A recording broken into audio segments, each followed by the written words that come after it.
Pessoal, muito bom dia, muito boa tarde, muito boa noite. Júlio Belfort aqui, professor de língua portuguesa. A gente já está na nossa nona aula. Hoje a gente vai começar a arranhar a casquinha da literatura que começa a se adentrar no Brasil por meio do Barroco, né? A gente vai estar trabalhando o Barroco. Serão 5 aulas, gente, sobre o Barroco, para a gente partir para próximas escolas literárias e assim por diante. Então, recapitulando das aulas passadas, e quem tiver alguma dúvida, eu vou deixar o card, tá? É interessante que você assista as aulas em sequência para que você possa entender algo que vai ser falado hoje. Por exemplo, a gente sabe, né, como eu vou estar explicando hoje, que o Barroco ele nasceu de uma reação ao Renascimento e ao racionalismo. Ele expressa uma tensão entre a religião católica, no caso, e a ciência, e a fé e a razão, tá? Então, Renascimento, recapitulando, o Renascimento foi aquela tensão, né, que ocorreu na Idade Média, em que Petrarca, por exemplo, e muitos filósofos que viviam na Idade Média, por achar que nesse período a ciência, a escrita, né, a literatura, a arquitetura tinha sido estagnada, né, em relação aos povos clássicos, gregos e romanos, por exemplo, principalmente gregos, né, eles queriam voltar, né, a esse racionalismo, né, e se opor à Igreja Católica, no caso, né.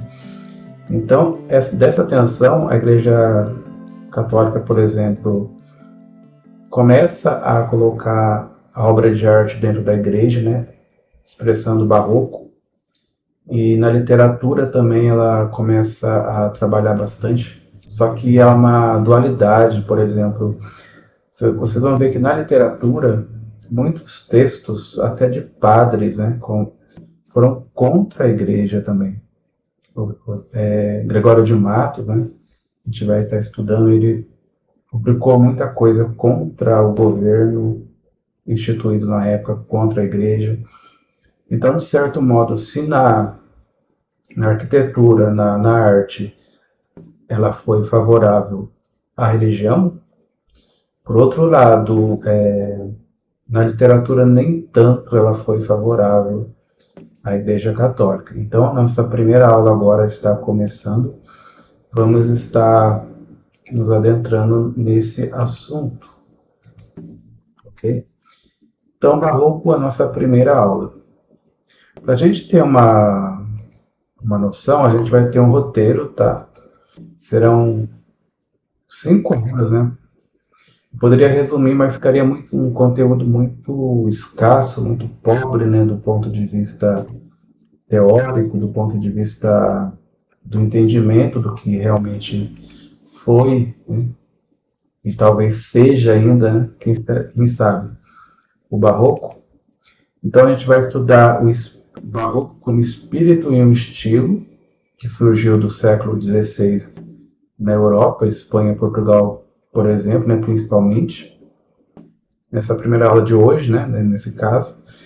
Depois eu vou dar uma explicação, a gente vai pensar juntos se o Barroco ainda é possível nos dias atuais, por exemplo, em 2025. Será que o Barroco ele morreu? Será que o Barroco ainda existe? Tá?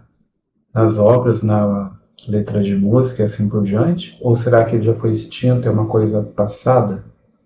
A gente vai ver na terceira aula, né, uma aula mais rápida, a diferença entre o Barroco e o Rococó, ainda que a gente vai ter uma introdução do ponto de vista artístico ainda hoje.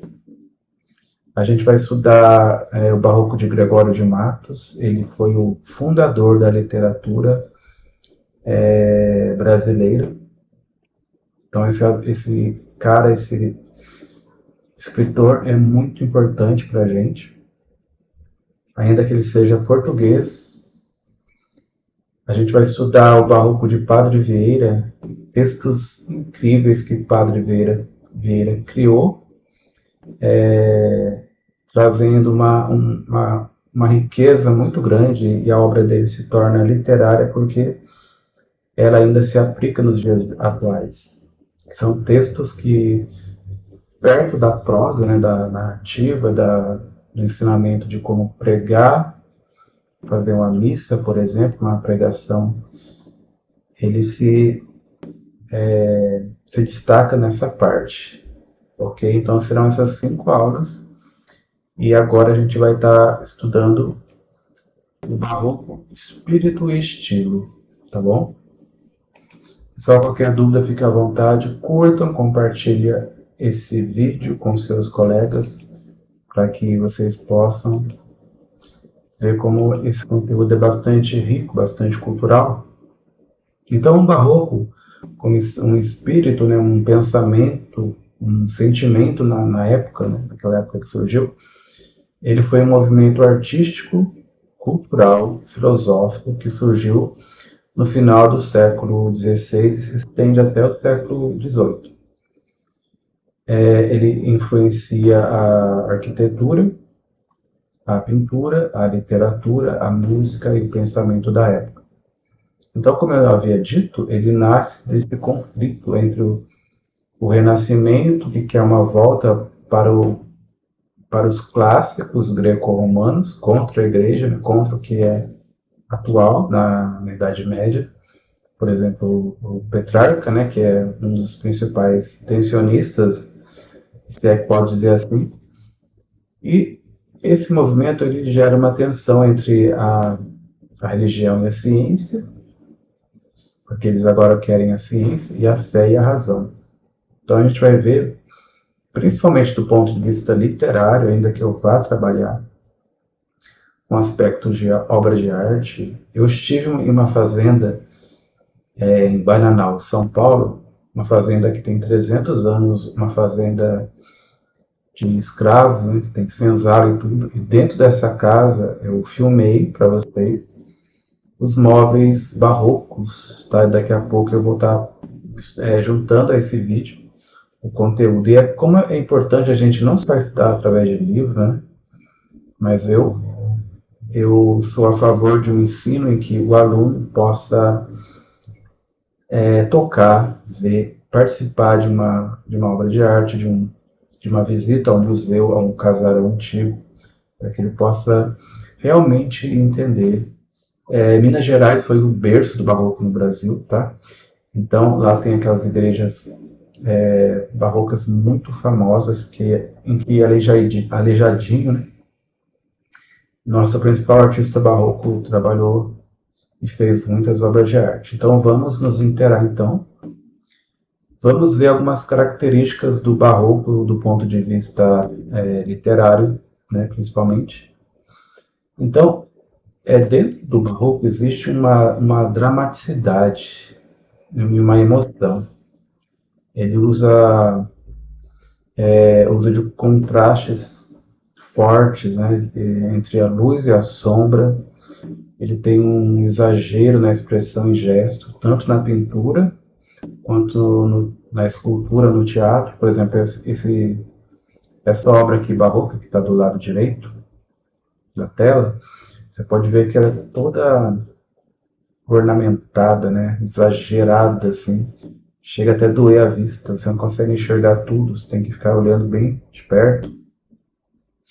Ele também gera um contraste, uma dualidade, pois ele tem um conflito, representa um conflito entre o divino e o terreno, ou seja, o homem ele pode buscar Deus, entre aspas, né, pela Igreja Católica, ou ele vai se entregar aos prazeres da terra. Ele tem uma luta entre o bem ou o mal, entre a dúvida e a certeza. Então é tipo 8 ou 80, né, gente? O homem fica em dúvida sobre o que ele quer da vida. Como eu disse, na ornamentação ele é muito rico em detalhes, na arte plástica, e havia muito ouro, né, pinturas de ouro em cima da madeira. Eu também estive em uma igreja barroca em Budas Artes, só que infelizmente é proibido filmar dentro da igreja. E eu pude ver lá dentro, né? Até hoje, aquele exagero, né? Feito de madeira e aquela camadinha de ouro. Eles faziam um pó de ouro, misturava com um produto, tipo uma cola, e passava na madeira. Tá bom? Dentro da literatura há um uso exagerado de metáforas e antíteses, no jogo de palavra e figuras de linguagem que frequentemente explora esse paradoxo, né, entre o bem e o mal, ambiguidades, porque o homem barroco está no conflito ideológico, filosófico, religioso, então ele não sabe para que lado ele vai correr. Tá? Dentro da igreja há essa religiosidade intensa, muitas obras foram encomendadas pela igreja para justamente contrariar os filósofos que disseram que a Igreja Católica trouxe um atraso para a humanidade, e a Igreja Católica começa a colocar essa obra de arte dentro das suas igrejas, né, das suas missas e assim por diante. O barroco na arte. Na arquitetura a gente tem obras exuberantes, como a Igreja de São Francisco de Assis em Ouro Preto, projetadas por Aleijadinho. Na pintura a gente tem pinturas, né, obras como as de Caravaggio e Rubens. Então Caravaggio ele usava muito esse contraste, ó, vocês podem ver que há muita luz ou muita sombra, ou os dois, né? Assim, um contraste muito forte. Ele abusava da tinta para criar esse impacto. Então isso aqui é barroco clássico, barroco puro. Na literatura a gente tem o Gregório de Matos, que a gente vai estudar a seu tempo, e Padre Antônio Vieira, que usavam o barroco para refletir questões sociais e questões religiosas, ok, gente? Então é um estudo bem bacana, eu particularmente gosto muito. Aqui tem outra obra de Aleijadinho, ó, tudo esculpido em madeira, ok? Então o barroco dentro do Brasil. Então no Brasil o barroco se destacou principalmente na literatura e na arte sacra. Gregório de Matos, conhecido como Boca do Inferno, usou o estilo para criticar a sociedade da época. Já Aleijadinho, escultor e arquiteto, ele marcou a arte barroca através de suas imagens mineiras. Então ele esculpia em pedra-sabão e esculpia em madeira, tá, gente? Até hoje a obra dele está lá quase intacta. Então o barroco foi um período de transição que refletiu as contradições da época, sendo o elo entre o Renascimento e o Rococó, que vai seguir para o neoclassicismo. A gente vai entender isso mais para frente. Ok? Então, continuando. O Barroco, ele representa, então, o triunfo da ilusão. Ou seja, se os povos clássicos tinham na arte, na literatura, a imitação não, a cópia do que é real, dentro do barroco, eles, né, no caso, a obra de arte deles não é fiel ao que existe. Dá para você entender? É uma coisa, por exemplo, um homem não é dividido em dois, como essa escultura aqui, ó.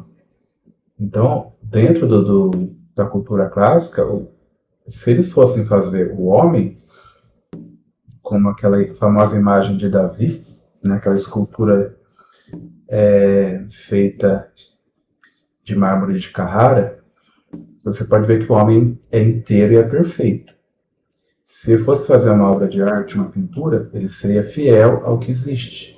Por exemplo, a casa, o coqueiro, a mulher, perfeito. Não existia o abstrato, entendeu? Não existia essa coisa caricata. Então, na tradição clássica, que é humanista, racionalista e universalista, e perfeita em geometria e na sua forma regular e formal, A tradição medieval, por outro lado, é teocêntrica, ou seja, na Igreja Católica, ela é sentimentalista, ela é individualista, ela é musical em sua arquitetura, ela busca versos de 5 ou 7 sílabas métricas, redondilha menor, redondilhas maior, que a gente já viu essa matéria, tá, gente? Recua algumas aulas se você tem alguma dúvida. E no século XVII, com a ascensão da burguesia mercantilista, capitalista, em detrimento com a Igreja Católica, que continua sobre a Europa, esse capitalismo, essa ascensão da burguesia, eles vão lutar, né, para superar a economia feudal e diminuir o poder do clero. Então é um pouco de história, tá, gente? Então desse conflito está surgindo, né? Desse conflito entre a burguesia mercantilista e a igreja, vai estar surgindo esse barroco. Nesse cenário, então, ocorre também uma mistura de conflito entre tais contradições. Ou seja, enquanto a burguesia continuava seu projeto de tornar laica, ou seja, tirar a igreja o poder que ela tinha no Estado, na cultura medieval, a igreja, principalmente Portugal e Espanha, procuravam reagir contra esse projeto e o fez, né, através da Contra-Reforma, que foi um movimento religioso cuja finalidade era reafirmar a posição do clero, as quais se opunham à reforma protestante e ao racionalismo classicista, que é o Renascimento. Então a Igreja Católica usou da Inquisição, a condenação à morte de filósofos, artistas, pessoas que ousavam questionar os seus dogmas. Então você vê como a Igreja Católica, unida ao Estado, ela tinha muito poder. Parecia que o Estado era escravo da religião. Ela mandava matar gente, olha só que loucura. A Igreja Católica matou milhões e milhões de pessoas. É história, tá, gente? Então a gente está sendo aqui parcial, né? Aliás, imparcial. A gente está estudando a história como ela é, tá bom? Então, em particular na literatura, o barroco é a contradição, é a dualidade, é a manifestação dilacerada do existencial do homem do século XVI. Ou seja, dentro da literatura clássica, ela era formal, né? A gente estudou o soneto, é formal, ela tinha uma linguagem lírica ou épica, ou seja, ela não era usada para contar coisas do dia a dia, para reclamar da vida, para reclamar do governo. Então, o barroco não, o barroco joga por terra tudo isso e vai colocar o dedo na ferida, né? E assim por diante. Então, ela tem dois lados desse conflito, entre o humanismo da Renascença e o teocentrismo medieval, essa luta. Entre o viver para a terra, o corpo e os prazeres e a paixão do mundo, ou a ciência, ou viver para o céu, para a precariedade de tudo que existe nesse mundo. A necessidade de salvação da alma e a necessidade de Deus e da vida eterna. Ou seja, 8 ou 80. Eles não tinham essa noção de que você pode ter os dois ao mesmo tempo, né? Entendeu? Então, era 8 ou 80. De modo resumido, né? Assim, graficamente falando, nós podemos compreender essa ruptura da ordem estática dos clássicos, entrando no que é barroco, comparando dois tipos de raciocínio. O estilo clássico ele é estático, ou seja, é sempre uma coisa imitando a outra.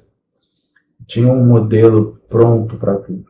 Na arquitetura, na escultura, tem que ser uma cópia perfeita do real. Na literatura, além de usar aquele modelinho, por exemplo, o soneto, o decassílabo heróico, por exemplo, que é sempre aquilo e não pode sair daquela. Dentro do barroco é dinâmico, você escreve do jeito que você quiser, não tem regra. Tá? Quase um modernismo, mas não é um modernismo ainda, tá, gente? O estilo clássico é regular, né? Como é, por exemplo, um soneto, é regular. Tem que ser feito tudo no mesmo tipo na mesma forma. O estilo barroco é tumultuoso, então ele sai da forma. O estilo clássico, ele é plano, ou seja, é uma coisa que você já sabe o que esperar, né, na literatura. No estilo barroco ele é curvo, ele é bagunçado. O estilo clássico ele tem uma norma clássica. O estilo barroco não tem nenhuma norma, ele é libertador. O artista que decide como vai ser. O estilo clássico ele é racional, né? Ele trabalha com o que há na realidade. O estilo barroco ele é imaginativo, ele imagina as coisas e escreve coisas que, por exemplo, não existem. Como esse ser aqui, essa escultura aqui, que é metade de um corpo. Isso não existe dentro do modelo clássico. Tá bom? Por exemplo, aquela imagem da Medusa, aquela escultura da Medusa, ela é barroca ou ela é clássica? Né? Fica essa dúvida, né? Mas se o clássico é racional, como que ele pode ser usado? Mas existe uma liberdade poética dentro do clássico em que os seus deuses, né, da época, a sua mitologia é considerada como algo clássico, como vocês vão ver mais para frente. Então, a única coisa que dentro do clássico é aceito como normativo é essa parte, né, como eu falei, da mitologia. Tirando isso, não existe espaço. Então, do linear ao pictório, ou seja, muita cor e muita luz. Da claridade absoluta, ele é o que é. Dentro do barroco, a claridade relativa, ou seja, o texto é relativo, a escultura é relativa. No estilo clássico, predomina a verossimilhança, ou seja, a imitação do que existe. No estilo barroco, ele é ilusório. Ele representa, por exemplo, essa escultura que não existe. No clássico é exato, né? É escrito um texto exato, claro, objetivo, usado para o lírico, o épico, o dramático, de modo que ele se encaixa à realidade, né, da época, e dentro do barroco ele faz uma alusão ao que é real, mas ele não é real. Tá bom? Continuando, então o termo o triunfo da ilusão vem da exégese, né, da interpretação do estilo barroco como estilo voltado para a alusão e não a cópia. O clássico copia o que existe, o que é natural.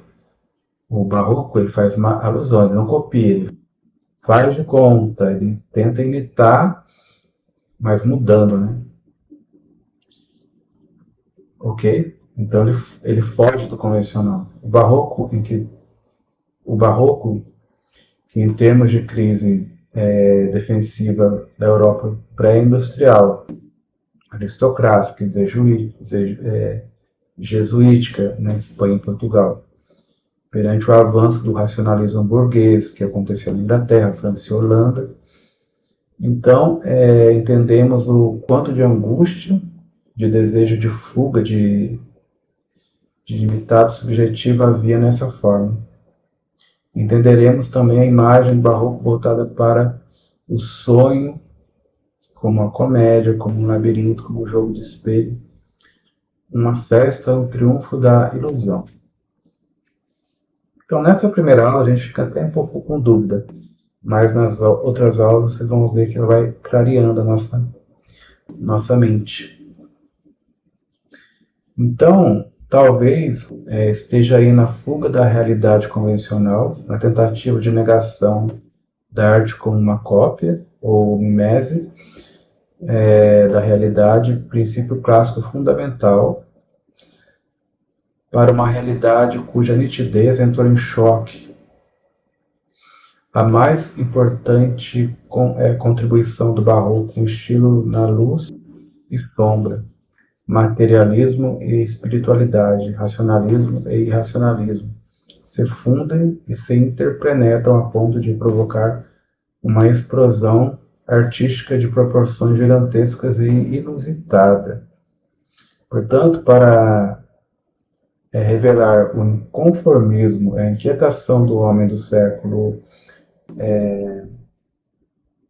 XVII, o Barroco cria novas formas, novos significados, ligados à tradição clássica, mas ao mesmo tempo responsáveis pelo seu questionamento e da consequente transformação desta mesma tradição.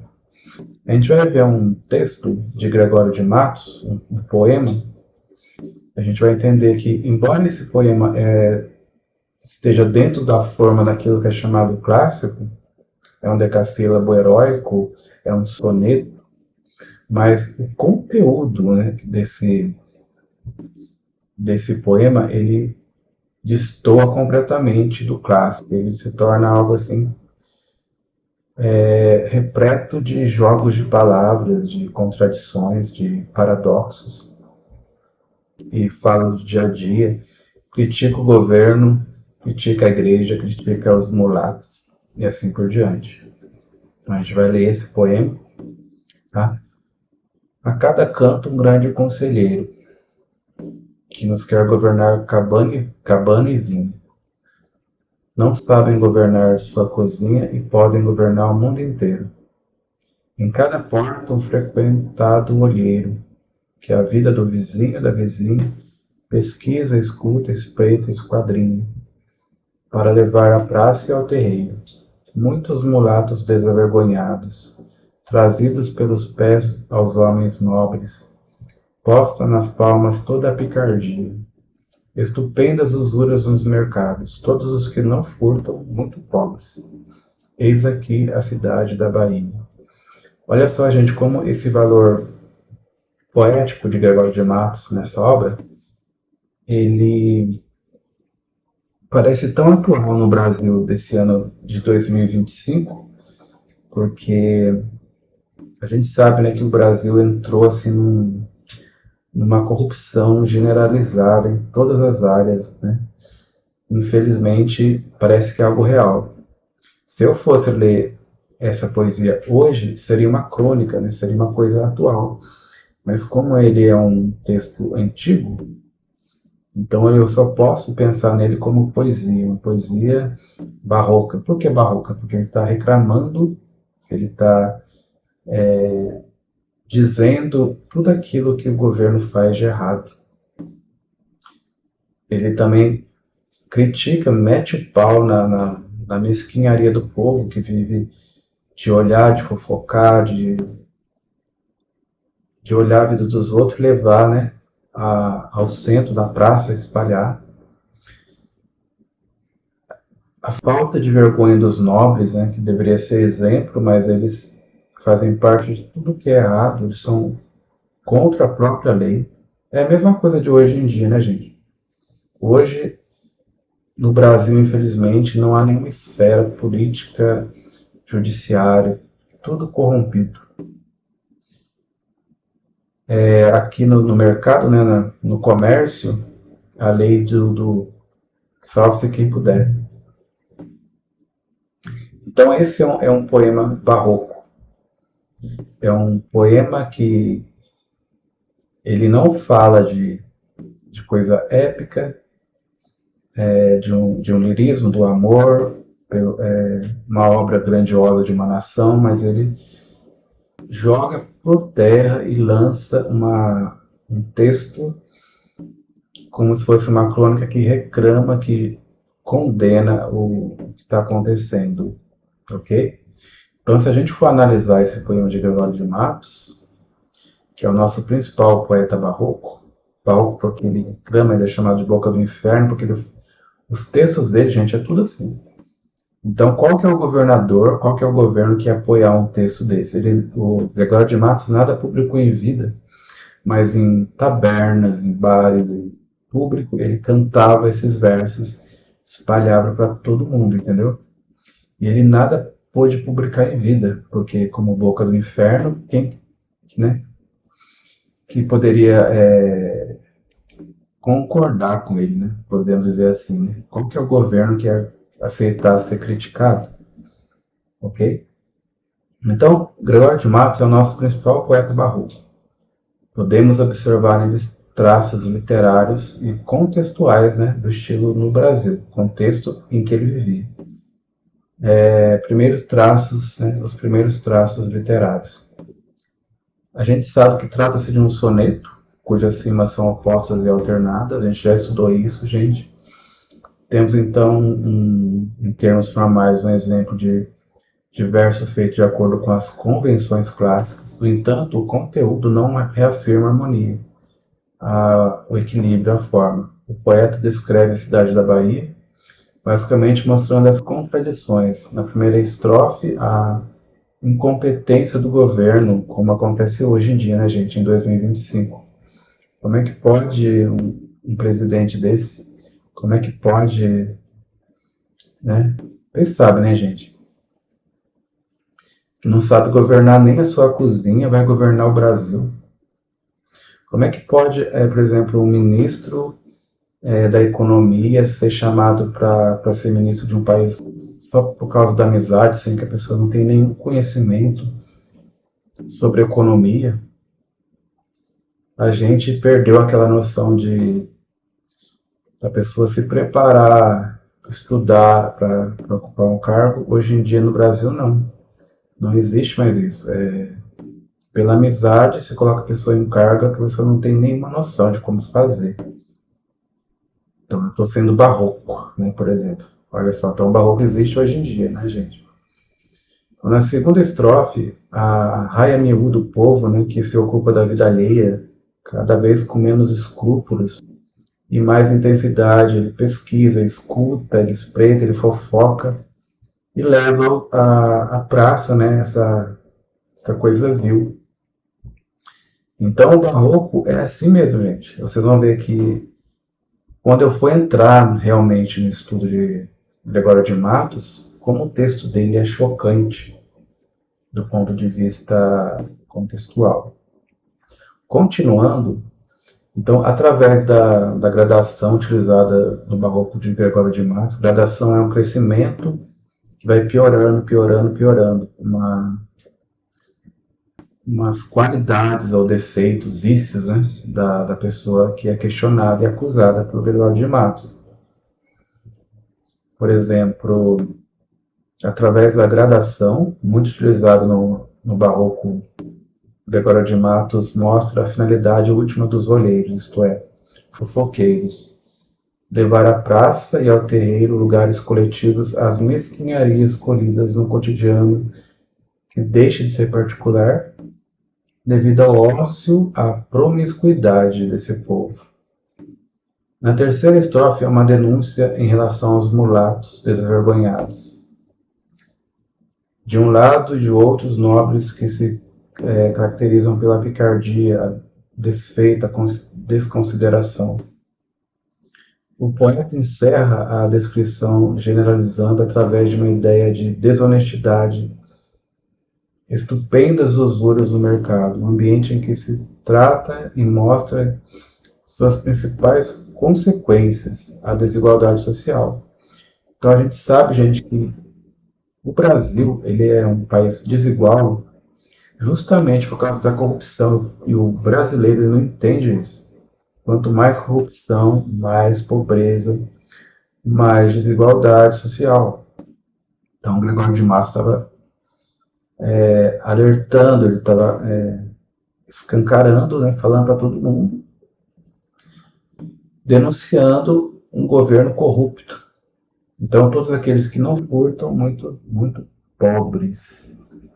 Observe que as contradições observadas até a terceira estrofe, incompetência, mandonismo do governo, dos governadores, triunfo dos ociosos e maledicentes, segunda estrofe, falta de vergonha dos mestiços, e a desconsideração dos nobres, ou seja, esse mestiço é o branco que usava uma mulher negra, né, para abusar ela e fazer um filho nela, entendeu? Isso, mais ou menos isso.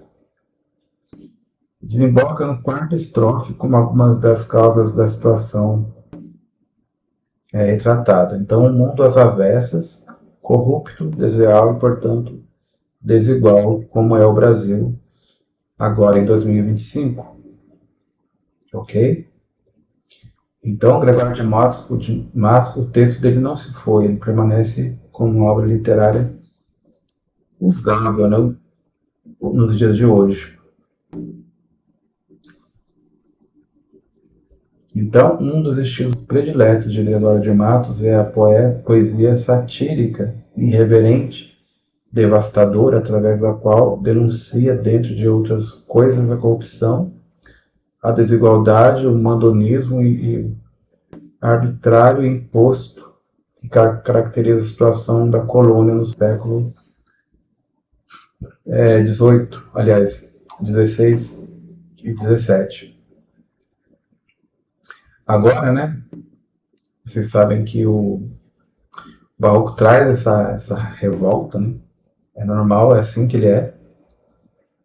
Mas do ponto de vista da arte barroca, ele é bem interessante. Então, eu vou passar para vocês aqui alguns estilos de pintura e esculturas barrocas. Aí temos a capela embaixo. A capela era para quê? Casamentos, batizados e festas religiosas, tá? Na sequência aqui nós temos um outro quarto.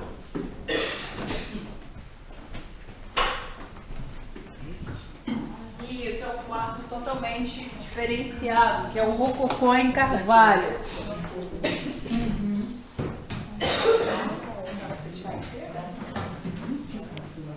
Gente, o Rococó é muito querubim, tá? E as mulheres nuas, que vem representando o quê? O profano e o religioso. Do mesmo modo, nós temos a cama, nós temos um guarda-vestido. Ao lado nós temos o quê? Uma mesinha toucador ou mesinha de arruar. O toucador é do quê? De touca. E arruar é de ir pra rua. Tá? E pra gente é penteadeira. É que tá na sequência aqui. A cama, gente, um momento histórico do Barroco.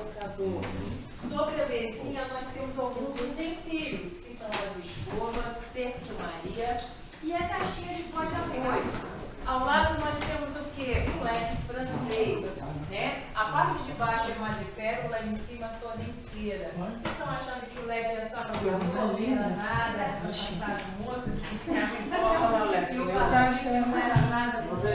Então, tá? E se casaram o quê? No mês de maio. Mês de maio pra gente é Nossa, Maria. bateu com relação ao agradecimento. Casou no mês de maio. Uma carne para levar no mês. Aí eles faziam o quê? Tá?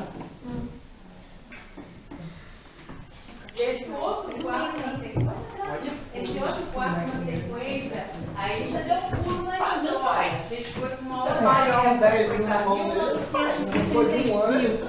Os móveis ficaram o quê? Em linhas retas. Tá?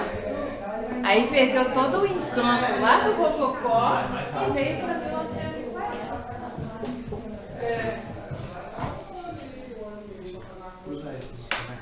Pode ver com detalhes, tá?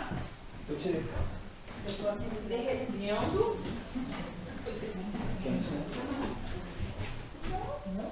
Eu fico sem. Não, mas é que ainda não. Não cheguei ainda. Gente, Eu quis juntar duas, você vai ver o que é que eu tô passando.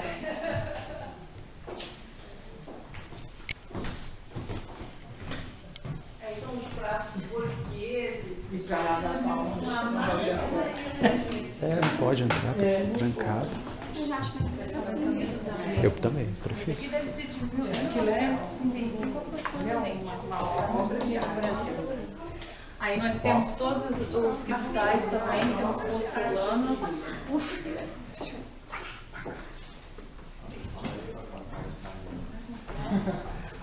Gente, é grande aqui.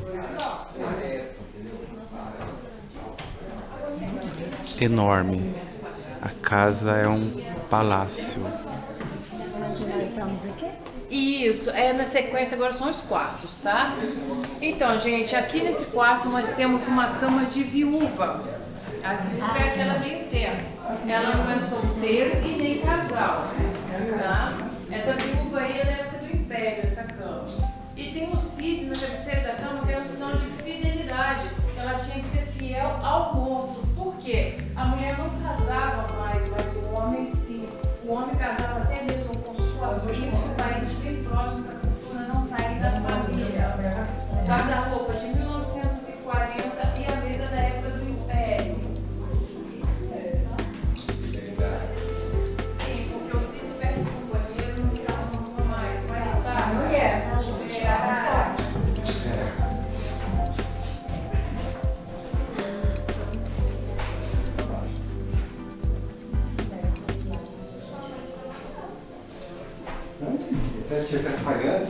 Sol aqui adora barcos. Olha só. Tirando uma foto com as pernas Não, mas não bem, pegou né? não pegou o sol lá. Olha isso. Olha ele tá ali do pé da cama. Também gosto muito de barco. Ele já leu tudo sobre Bananal antes de vir aqui, ele tá sabendo a história. Pesquisei para poder narrar aqui dentro. Mas eu edito. Eu moraria aqui um mês, eu gosto de ficar um mês aqui no nosso pra sentir isso. Muito bom. Em São Lourenço, que eu já vou.